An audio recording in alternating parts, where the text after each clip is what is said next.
Yes, and after thousands of lives lost and much negotiation that has taken place, a 4-day ceasefire in Gaza between Israel and Hamas that has begun this morning after that day-long delay extended the agony for those hoping for some relief from the deal. The diplomatic breakthrough promised some relief in Gaza after weeks of Israeli bombardment, as well as families in Israel fearful for the fate of their loved ones taken captive during Hamas's October 7th attack that triggered the war. Ceasefire was originally set to begin on Thursday morning, but it appeared to hit a snag the night before when Israel's National Security Advisor Zachi Hanegbi announced a one-day delay without providing any reason for it. Let me straight away cut across to my colleague Gursimran, who is joining me from the ground as he has been covering every single day of that war between Israel and Hamas. Gursimran, after much appeal for ceasefire, this day has finally come, though a delay that we've seen. But give us inside details of the negotiations, of what has been agreed upon, of the list that will be released of those who will finally come out of the captivity from both sides, and also what's expected next. So, Isha, it's been 420 seconds of the ceasefire, 7 minutes to be very precise, that the ceasefire has come effective here on the ground zero. Right now, we are reporting from the armistice agreement line, and what we have seen that in the initial 3 to 4 minutes, it was not effective, but for the last 3 minutes at least, we haven't seen any kind of artillery strike or the ground strikes by the Israel side, though you will find the black smoke coming out of the buildings that are inside the Gaza Strip. They are carried out in the first 4 minutes of the ceasefire, but now it seems that the guns have fallen silent, and that is what the entire world has actually prayed for, that the peace prevails on the ground. Because first, this deadly 7th October attack that claimed the life of more than 1,200 Israelis and the other foreign citizens, and then the abduction of roughly 240, and now as we speak the strikes continue inside the Gaza Strip.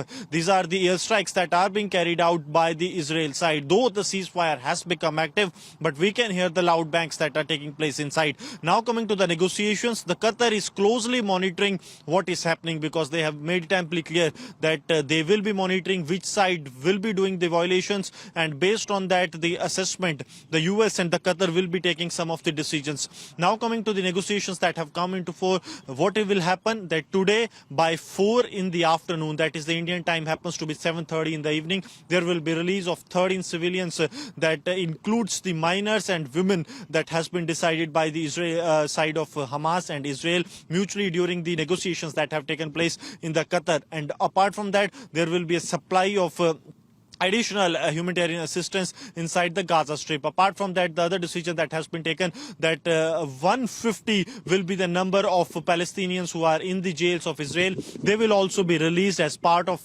this deal, and they will be released over the time of 4 days. So this is the negotiation, and the negotiations will further go on. On the 4th day, the decision will be taken whether it will be extended based on the release of 10 additional hostages. So that is something we see happening after 4 days, but for now there will be release of 52 is the number that we are getting to know of the hostages that will be released by the Hamas side, and there will be a complete ceasefire. As we report from the armistice agreement line, this side falls in the north of Gaza, and here there will be no aerial movement, no aerial surveillance from 10 in the morning to 4 in the evening. So it is a 6-hour seizure of the air operations by the Israel side that is being agreed upon, and in the south there will be completely zero air surveillance. That means that the Hamas wants them a time to be given, at least 6 hours a day, so that they can move from one place to another, and they have said that they will locate other hostages that are not with them but inside the Gaza Strip. So that might be a ploy of the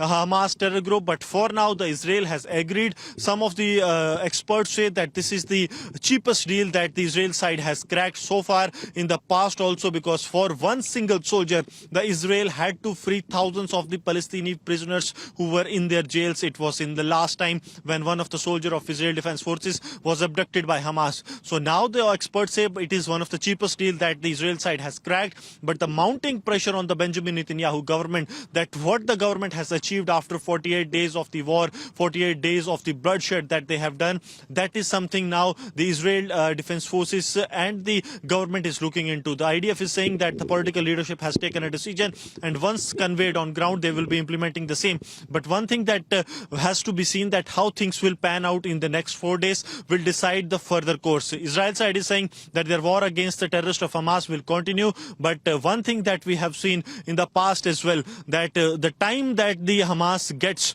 they use it to carry out more and more intensified attacks. So will they be in a position to carry out more intensified attacks against the state of Israel due to the time that they are getting? That is something that has to be seen. Now the role of the Qatar and also the key role the United States has played in these negotiations, this has to be seen how things will move forward from here, because if it is implemented religiously by both the sides, this will pave a way for the peace in the region. But if not, this will further escalate the ongoing war that has now entered 49th day. And on the 49th day, we are going to witness what it seems for now, that some respite from the intensified strike, at least for 4 days.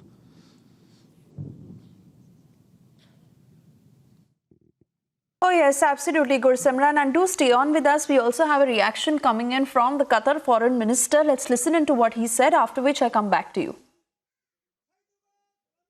With respect to our role as mediators, of course, we try as much as possible to hear the concerns from both sides and be able to relay information. But of course, we have a very clear position against targeting of civilians from any of the both sides. What we have seen in Gaza, the level of destruction, the level of death we've seen.